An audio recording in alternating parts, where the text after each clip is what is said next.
Okay, someone asked me to break these two plays down. It's the really OU's last two, big offensive plays. Tory Blaylock's run and then John Mateer's big touchdown run. So, um, you just got some counter action here. Foje's going to pull around. Let me get my marker. Foje's going to pull around, do a nice job. Cade McIntyre actually does a little cleanup work right here to seal the inside of this lane. We'll watch it, and then we'll kind of go back and go through it a little bit. And then Tory Blaylock just, whew, that speed is easy, man. Just that's what that play is supposed to look like. So we'll watch it here.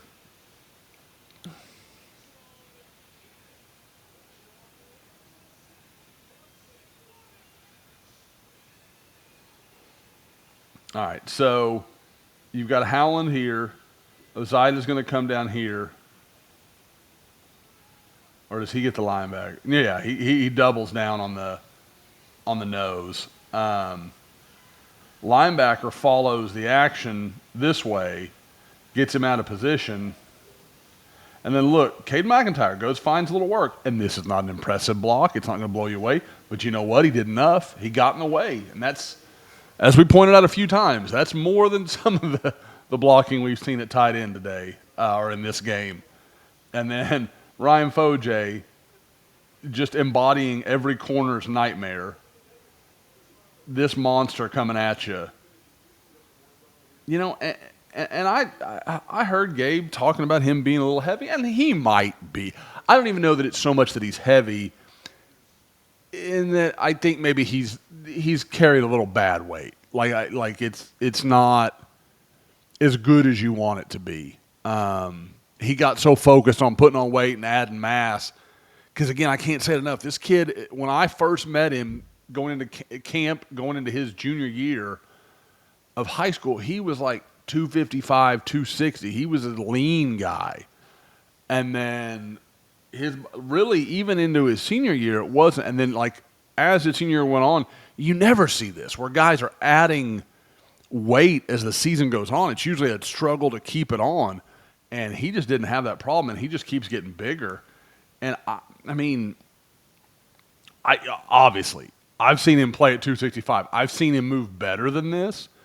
But if you're talking about him at 325 or something, I don't think he's moving badly here. Like, it's a little jerky, but, 325. It rarely looks graceful.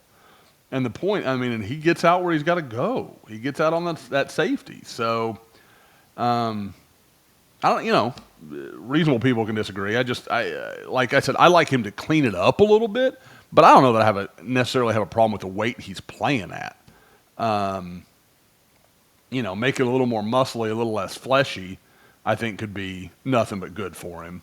All right, so Tory Blaylock, first 100-yard game at Oklahoma. And if that doesn't please you, let's just look at this.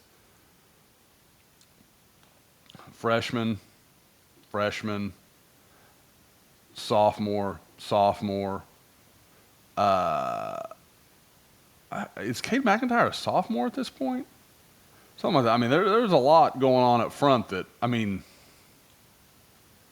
as we look at this offensive unit, and I believe that's Burks, the only one of these guys that can't come back is this guy right here.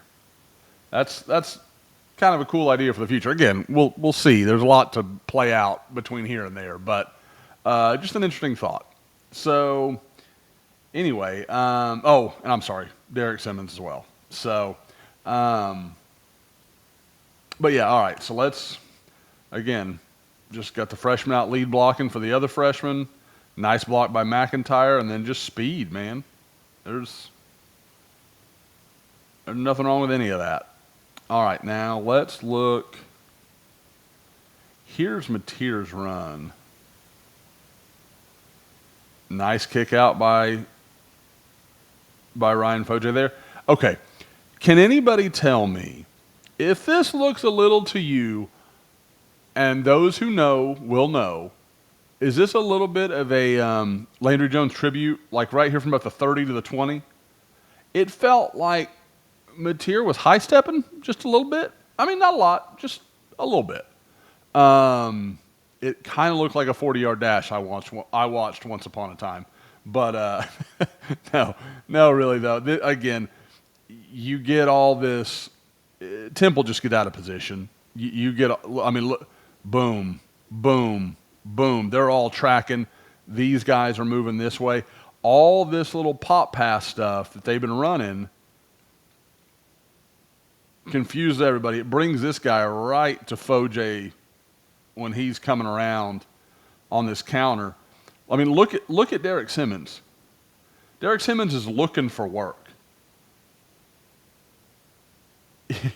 Watch him come around. Foj's going to get this guy. Watch Simmons come around, and there's just nobody there. There's nobody for him to block. Look at him. He's I know when I slow down in slow-mo, it's hard for you guys to see it sometimes. But look at him right here. He's looking this way. He's trying to figure out, where did everybody go? Why is there no one here? And by the time Temple realizes it, it's all over. Last play of the game for John Mateer, and, well done for him. Solid afternoon. And, like I've talked about really in all the content we've done since the game, just a mature performance, man. They went out there and did what they had to do, and they go home, and life goes on. So, on to bigger and more important business. So I think that's super impressive work. But anyway, so again, somebody asked me to break down those two plays, and I think it was just some clean blocking. And then again, OU set Temple up over and over and over again with that pop pass, and then they just flowed to it, and John Mateer kept it, and it was a easy, walk in the park for a guy with his kind of athletic ability.